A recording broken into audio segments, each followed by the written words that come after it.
We're going to share the number one way to improve your conversion rate online.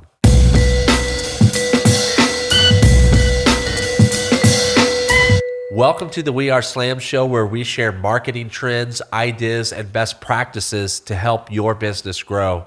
My name is Tyler Kelly, and I'm here with my co-host Michael T. Johnson. And today we're going to share the number one way to improve your conversion rate online.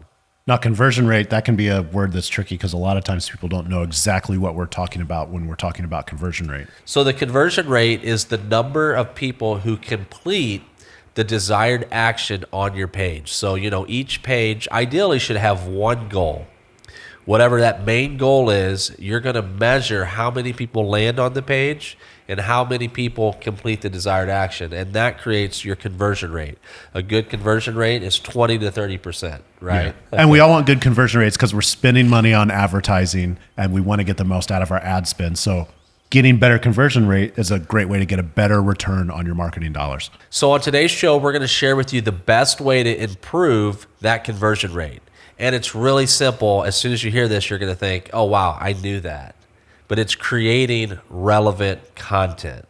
Right. And relevant content really has to do with who you're advertising to and their awareness kind of on the spectrum of they have no idea who you are to they're familiar with your brand. Yeah. So let's break down really what relevant content is and why it's relevant.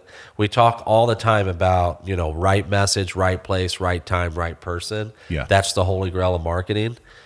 And then people are like, okay, is that possible? Yes, it is.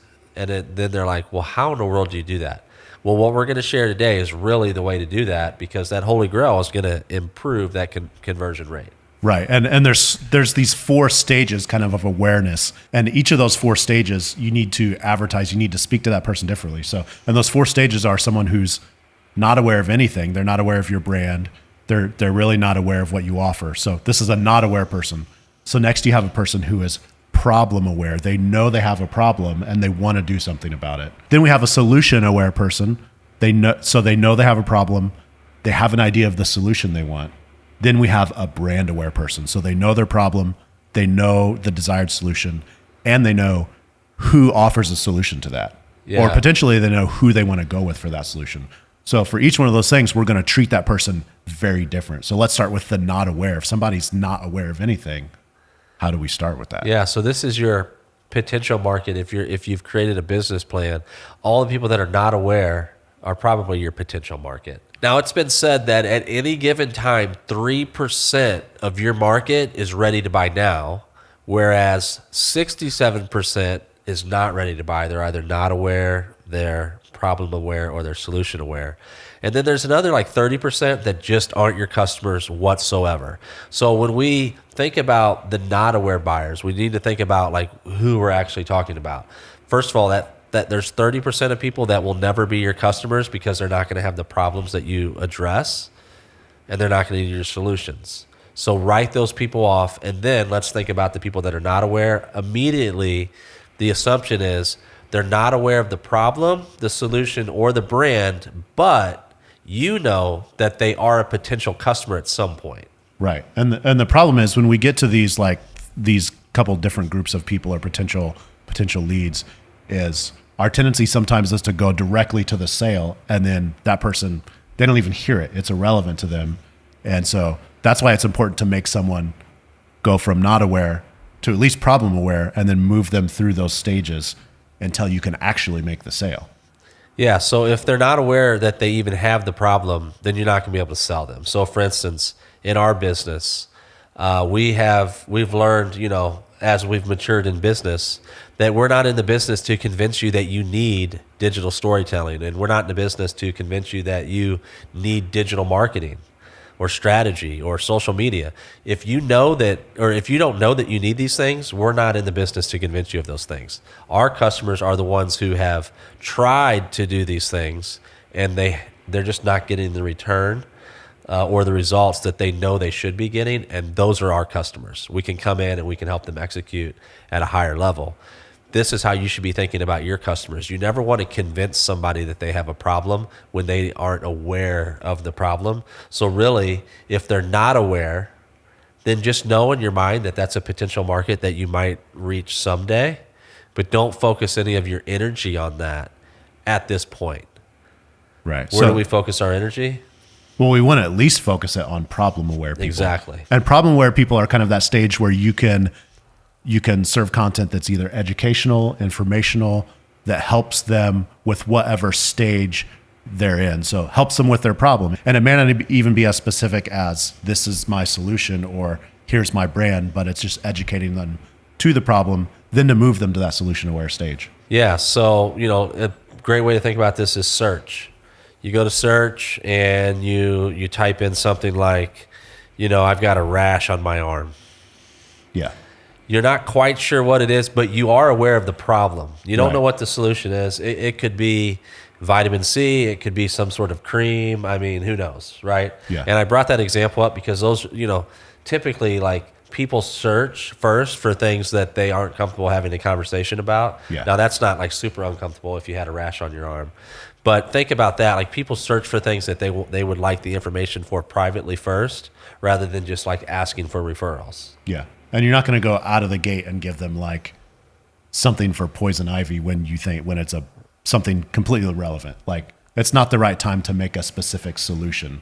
Exactly. And in search, you don't want to necessarily like spend a lot of money if you don't have the budget on educating at this stage the people that are problem aware.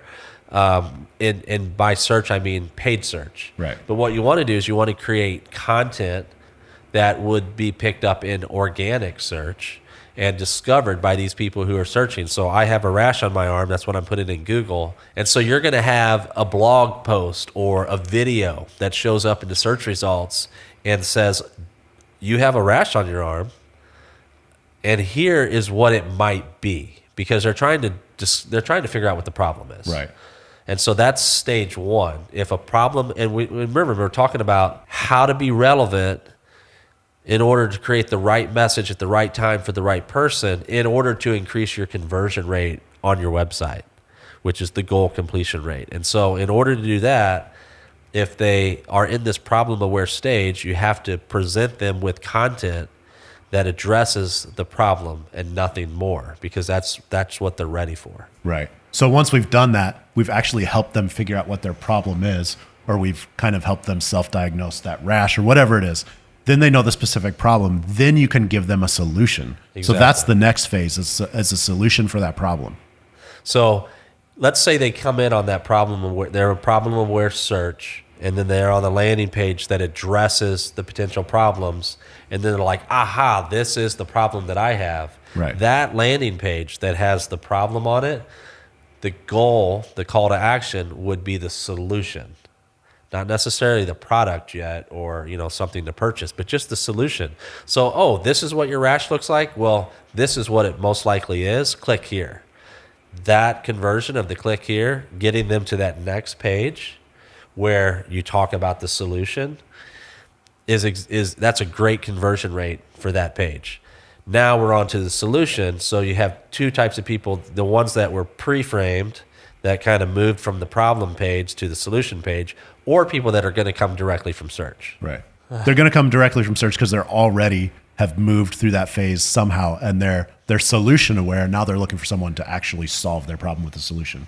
So this is where your brand can come in, make yourself more aware to that person as someone who can solve their problem with your solution, and that's where you can begin to actually sell to that person. Yeah, so let's stick with the rash example. I don't know why we picked that. Yeah, it's kind of gross. But let's say the solution is like vitamin C. And so that person in search, if this is their first time coming across you, they're going to come to your page because they're typing in, vitamin C rash cream.